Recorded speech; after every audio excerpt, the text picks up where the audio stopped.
gotta say Rubio was never the Giants fan, but I didn't think he was a terrible guy. I feel like he is the adult in that administration. He just always looks okay to me. He looks like he's got his head screwed on. He looks like a serious guy. I can live with that guy. Well, I think he's doing a great job, and I didn't say that. He's doing the best he can. He's still talking about it, whereas before, no one would admit it was even real. And I think talking about it is extremely important, and I think people deserve to know the truth about it. Yeah. Just like the Epstein files, it'd be nice. It didn't take much money to spark it, but what started as a talk about government openness quickly became a revealing picture of how divided the country really is, especially when a rare moment of agreement across party lines on UFO transparency collided with outrage over the Epstein files during overtime with Bill Maher. Dan Farah's point that UAP disclosure is now one of the few genuinely bipartisan issues in Washington was more than interesting. It was a warning sign.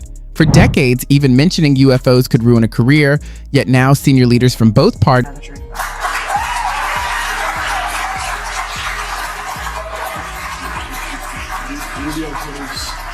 Rubio put his reputation on the line to get out there and get in front of this topic, even though it wasn't convenient for him, and he did it because it's in the best interest of the American people, and I think he's right.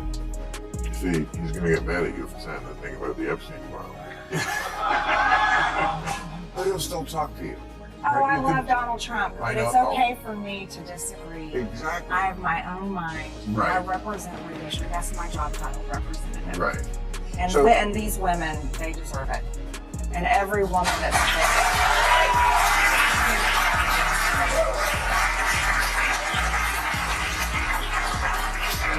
I mean, you're famous for, and I don't think you're... These openly admit there are unanswered questions, a shift driven by mounting pressure from data, radar evidence, and sworn testimony.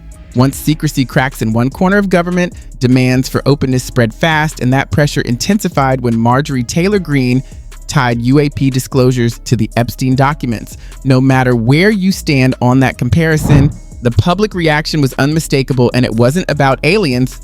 It was never said the words Jewish space laser. No, I never did. But I don't trust the media ever when I hear something like that, because I know there's always something more to it. Now, when I hear the more to it, I still might think it's crazy. I'll be honest with you, but I don't know. What is the fuller version of that I don't know? When I just heard Jewish space laser, and you never said those words. I never did. Okay, but what were you talking about? I made a post in 2018 on my Facebook page and talked about a very interesting new technology where they were harnessing the sun's... This company. You. No. I'm joking! God! She's still talking to me.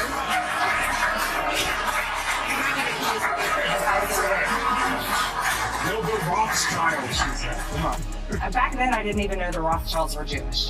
I didn't know. I didn't. Oh. Before politics, I didn't know much of any of this stuff. Right. But I was commenting on this technology. That's all I was talking about. I never even said the word Jewish. About accountability.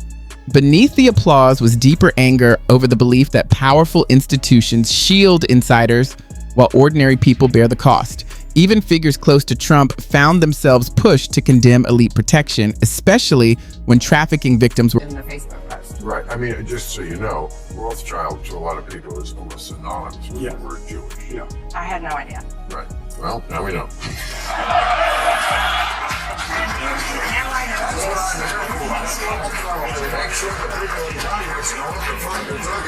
Okay. While accepting an award from Wall Street, the Wall Street Journal, Billie Eilish called on the billionaires in the room to give more of their money away. Does this reflect her generation's general attitude toward wealth? Yes, I saw her on TMZ doing this, and she was just saying, if you're a billionaire, why? You know, a billion is a lot of money, and I can't imagine anyone... part of the story. Then came the infamous Jewish space laser moment, a chilling example of what happens when wild theories mix with public office, prompting Maher and Mohan to push hard for context and responsibility. With multiple posts circulating, the real issue became needing that much money, or how you could ever spend it. However, when you get to 995 million, no one wants to stop. No. not so sure she would either if she got there. Yeah, that's fair. I'm a big believer in low taxes or even no taxes. I think that would be great. So I don't think just because someone is successful, you punish them. But that's just how I believe. But isn't there a certain number that we get to? That, I mean, Elon Musk is approaching $500 billion, where, you know, we went through this with John D. Rockefeller 100 years ago. He was worth like 2% of the gross national product, and they did do something about it. They were like, one person can't really have that much. First of all, they don't need that much. And whether leaders understood the risks and cultural weight of the language they used, and Reena's shaky grasp of those implications exposed a bigger problem: influential figures spreading narratives without understanding their symbolic impact. In today's media environment, intent matters less than effect, and that reality is shaping everything. I get it, but that's only because it had already been pushed to the bottom of the priority list. And just when the tension in the room seemed to ease, the discussion drifted off course again. This time, a blunt question from Billie Eilish shifted the focus to money, power, and the unchecked influence of billionaires. Why is becoming a billionaire even necessary? Reena fell back on the usual defenses: low taxes, rewards for success.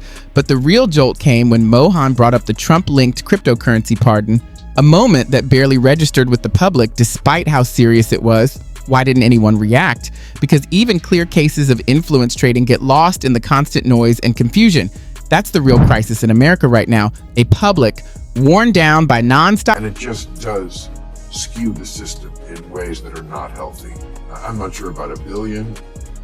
I'm pretty sure if you talk to people, they all want to make that much money. I mean, that's just, everyone wants to be successful. I mean, he doesn't have that much money on hand, but it's obviously, but it's still a lot of money. I mean, look, the problem with lobbyists, you were mentioning lobbyists before, is that, I mean, Donald Trump last week pardoned a billionaire crypto guy that was deeply involved in his own crypto operation, his family's own crypto operation, and it seems to have made no news whatsoever. So we have, billionaires in there. I think you've talked about crypto people having an undue influence on the current government. Whether you're talking about Trump or not, I don't know. But this is an incredible outrage. The fact that this guy was pardoned and is directly involved in Trump family business with a, Trump shitcoin, as they call them in the. It does nothing. It doesn't perform a function. Bitcoin performs a function, and Trump coin does not. So it's an enormous slush fund, and I'm not sure why people are not more outraged by this, because there's 12 other things. I know, but that's why. Because it's way down the list. Top scandals, overwhelmed by distractions, and still craving accountability. This was no ordinary panel talk. It connected secrecy around UAPs, corruption tied to crypto, coded political language, and the Epstein files, painting a picture of a nation where truth is tangled in layers of money, power, and storytelling. If you believe the public deserves full transparency on Epstein, UAPs, and elite influence as a whole, speak up, hit like, share your thoughts in the comments, and subscribe for breakdowns that don't soften the reality.